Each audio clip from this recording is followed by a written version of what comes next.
Olha, o meu trabalho não é investigar acidentes, sabe? Eu investigo falhas. O que realmente me fascina não é o que quebrou, mas por que nós, seres humanos, deixamos quebrar. E a história de hoje começa com a pergunta que talvez soe bem familiar. Pois é, essa é uma análise sobre até onde essa confiança toda pode nos levar. Sobre como até os sistemas mais perfeitos do mundo podem falhar. E, geralmente, das maneiras mais humanas possíveis. Então, vamos juntos mergulhar na história do voo Air France 447. Para a gente entender isso, a gente precisa voltar um pouco no tempo. Imagina a cena. Noite de 1º de junho de 2009. Um voo super tranquilo, saindo do calor do Rio de Janeiro, com destino a Paris. A bordo, 228 pessoas, e aquele sentimento, sabe, de segurança quase absoluta. E essa segurança toda tinha nome e sobrenome. Airbus A330. Aquilo não era só um avião, gente. Era tipo o sonho da engenharia. Uma máquina que foi construída em cima da promessa da automação.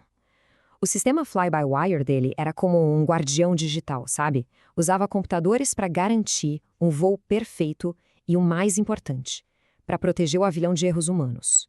A confiança nesse sistema era total, implícita. E no comando a gente tinha a personificação da experiência. O capitão Dubois, um cara com quase 11 mil horas de voo, ele estava descansando, que é o procedimento padrão, né? Nos controles estavam os dois primeiros oficiais, Robert e Bonin.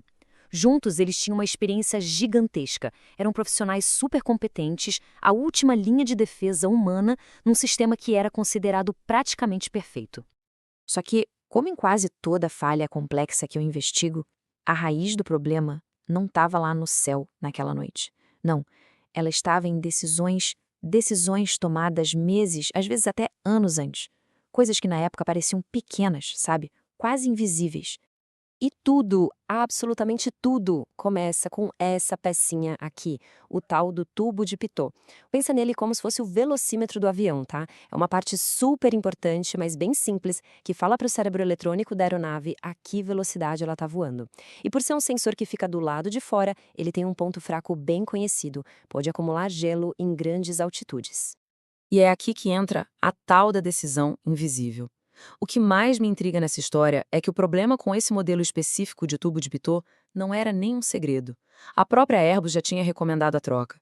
A Air France até começou a trocar, mas sem muita urgência. Sabe, foi tipo adiar a troca de um pneu careca do carro porque ainda não furou, né? O avião do voo 447 estava na lista para troca, mas naquela noite ele decolou com as peças antigas. Foi um desvio silencioso, uma pequena aposta contra o acaso. Ok, agora vamos para dentro da cabine, para os 4 minutos em que a confiança cega na tecnologia se chocou de frente com a desorientação humana. O relógio marca 2h10 da manhã. O avião está cruzando uma área de instabilidade lá no meio do Atlântico. Do lado de fora, cristais de gelo minúsculos, invisíveis, começam a entupir os sensores de velocidade. E num piscar de olhos, o cérebro do avião, que antes sabia de tudo, ficou cego. Ele não sabia mais a própria velocidade.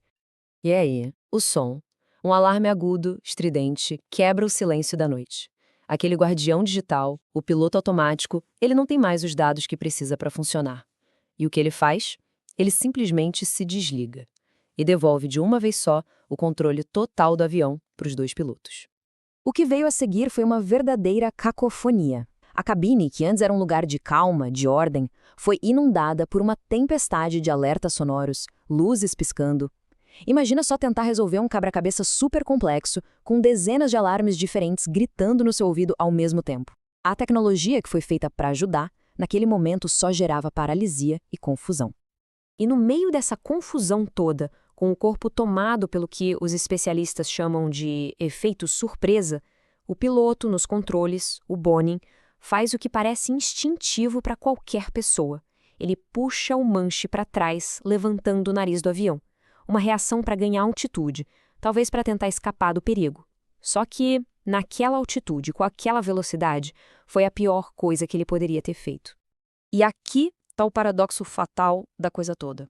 O avião estava entrando em stall, ou seja, as asas estavam perdendo a sustentação. Qualquer treinamento de piloto diz que para sair de um stall, você precisa fazer algo que vai contra o instinto. empurrar o nariz para baixo para ganhar velocidade. Mas eles, completamente desorientados sem dados confiáveis, fizeram exatamente o oposto, e a cada segundo que passava, eles afundavam mais e mais o avião no stall. E essa frase captada pelo gravador de voz da cabine, é talvez o ponto de virada humano mais trágico de todos. É o momento em que a incompreensão total se revela. O Bonin, ele acreditava de verdade que estava fazendo a coisa certa para salvar o avião. Ele estava lutando contra a queda, sem perceber que a sua própria ação é que estava causando a queda. Olha, a investigação me mostrou uma coisa muito clara. O voo 447 não caiu só por causa de um tubo de pitot congelado. Aquilo foi só o estopim, a faísca. O avião caiu por causa de uma cadeia de eventos onde a tecnologia e a psicologia humana simplesmente não conseguiram se comunicar. É exatamente como uma linha de dominós, sabe? Uma pequena falha técnica derruba a peça seguinte, que é a automação, que por sua vez derruba a cognição humana e que finalmente derruba a comunicação da equipe. Cada peça, se olhada sozinha, parecia controlável, mas juntas, elas criaram um colapso que se tornou inevitável. E quando os investigadores foram mais a fundo, eles encontraram as lições que estavam enterradas ali. Eles descobriram que os pilotos, justamente por confiarem tanto na automação, quase nunca praticavam voo manual em altas altitudes. Eles simplesmente não estavam preparados para o choque de ter o controle de volta, assim, de repente. E os próprios sistemas de alerta do avião, em vez de clarear a situação, só aumentaram o caos.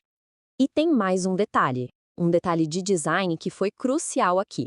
Diferente de um manche de avião tradicional, onde os dois controles são ligados um no outro, os side sticks do Airbus funcionam de forma independente. O que isso significa? Que durante a maior parte da crise, o outro piloto não sentiu fisicamente que o colega dele mantinha o nariz do avião fatalmente para cima. Foi uma falha de comunicação projetada no próprio sistema. Sabe, a história do voo 447 é muito mais do que um relatório de acidente. Para mim, é um espelho que reflete a nossa relação, que é complexa e às vezes bem perigosa, com a tecnologia que a gente mesmo cria. Isso leva a gente a pensar, né? Onde é que os sistemas complexos das nossas próprias vidas escondem o risco de um desvio silencioso desses em direção ao perigo? Quantas versões em miniatura disso acontecem nas nossas empresas, nos nossos projetos, até nas nossas decisões do dia a dia? Onde é que a gente está tão confiante no piloto automático que talvez a gente esteja perdendo a habilidade de assumir o controle quando as coisas dão errado? Esse fenômeno tem até um nome, sabia? É o paradoxo da automação. A lógica é a seguinte: quanto mais confiável é um sistema, menos chance os operadores têm de praticar as habilidades manuais que são necessárias para quando ele falha. A tecnologia nos protege de tantos errinhos pequenos que, quando uma falha grande e inesperada acontece, ela nos encontra despreparados, destreinados. A gente acaba virando passageiro em sistemas que, no fundo, a gente não entende mais por completo. Essa citação de um pesquisador de segurança chamado James Reason, para mim, resume tudo. O voo 447 nos deixou uma lição sombria, mas que a gente não pode esquecer. O maior risco nos nossos sistemas complexos pode não ser a falha da máquina, mas sim a nossa incompreensão quando ela, de repente, se vira para nós e pergunta: e agora? O que você vai fazer?